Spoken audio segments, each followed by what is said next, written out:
Did you know that 70% of relationships end within the first year? No matter how long you've been together, though, the hardest part of a relationship is usually when you have to end it. This is especially true if the relationship is strained or toxic. And in these cases, you are usually better off coming up with a clear and concise text to send a toxic partner, instead of trying to do it in person. Trying to find the words can be extremely difficult, but by the end of today's video, you'll feel confident in being able to break things off with just about any kind of toxic relationship you may be tangled up in. Number 8. I need to be able to trust you. One of the most commonly cited reasons for a relationship to fizzle out is when the trust and communication aren't there.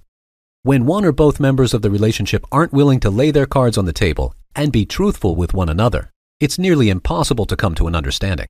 If you feel like you are stuck in a relationship with a person who isn't being truthful with you, then stating that in the text is essential.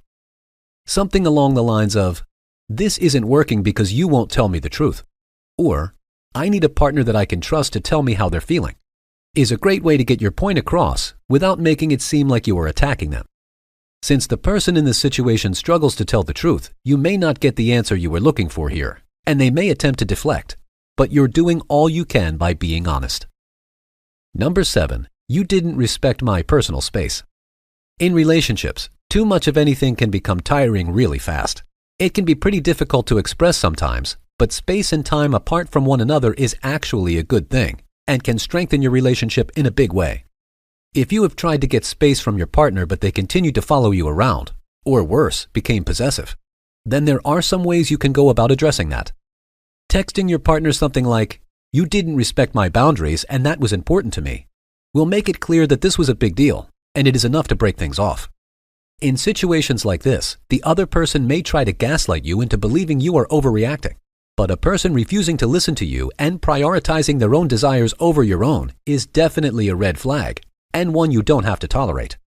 This is also a good text to send to a narcissist, since this personality type also has a tendency to overstep boundaries and make you feel like you have no room to breathe. Number 6. I'm just not ready for this level of commitment. Sometimes the classic breakup texts are classic for a reason. A common tactic that a toxic partner will employ when they sense friction in a relationship is to try to push you into making big decisions with little or no time to think things over.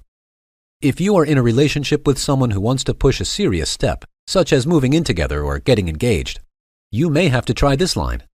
"I'm just not ready for this level of commitment," is a great thing to say or text a person who is pushing you into making a decision you just aren't ready to make. Saying this will buy you time to make a decision on your own, or to shut them down once and for all.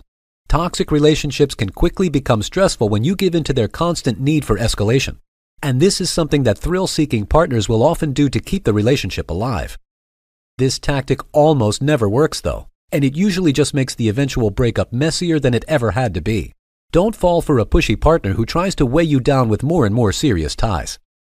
If you ever feel like your partner is trying to trap you in the relationship, that's a good time to start making your exit plan and create a bit of distance. Number 5. I don't feel like you love me as much as you love yourself.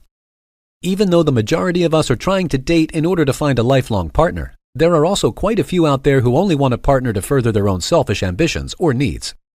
Narcissists definitely fall into this category, and their lack of empathy makes them a difficult choice for a relationship. People who wind up in relationships with a narcissist often describe feeling like their needs don't matter as much as their partners, and that they were doing most of the work.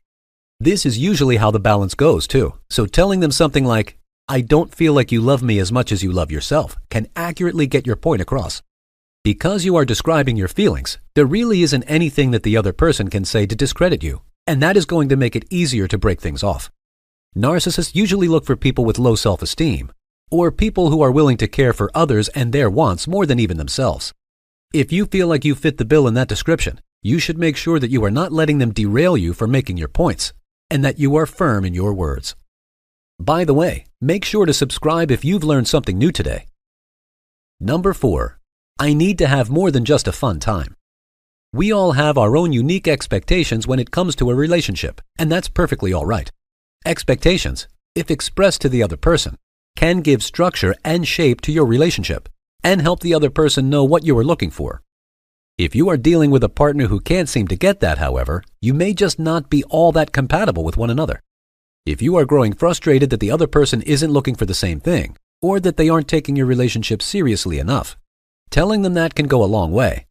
You can type something like, "I need to have more than just a good time to feel happy with you," or "I need something more serious than this," if you want to be clear about why the relationship failed.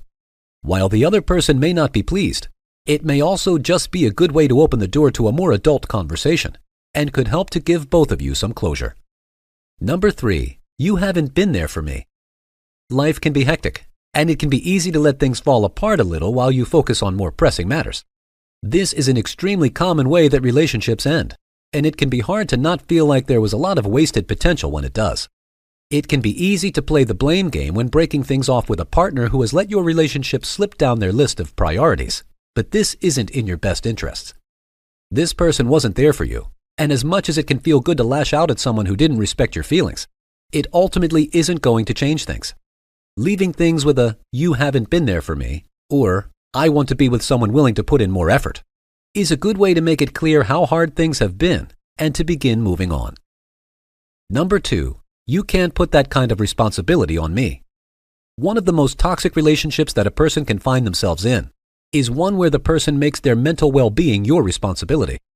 It's healthy and normal to open up to someone about your issues, and this includes whatever may be stressing you out or any conditions you may be battling through. What isn't okay or normal, though, is putting the other person in charge of your happiness. If you feel like the other person is holding their safety over you in order to keep you two together, you should consider this an extremely serious situation. If you have to end things over text, then you should be clear in establishing boundaries first.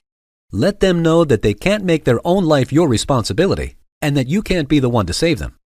Often, these types of people can lash out when it feels like distance is being put between them and the person they are clinging on to. But you shouldn't give in to guilting tactics. Number 1, I don't feel safe around you anymore and want to be left alone. In a relationship, sometimes it can take a long time before you feel like you actually know the person. Even then, there are cases of people whose partners completely changed the way they acted years into the relationship, and it's never your fault if you end up in a particularly toxic situation. If you ever feel like you are in danger or unsafe around the other person, beating around the bush is not something you have the luxury of doing. These people will take advantage of hesitation, and so try to send a message that you are serious and no longer want to see them. Try telling them that you don't feel safe around them, or that you will take action if they try to see you again. And if you like this video, then check out these related videos to see more. And make sure to subscribe and leave a comment saying "I subscribed," and we will personally reply to your comment.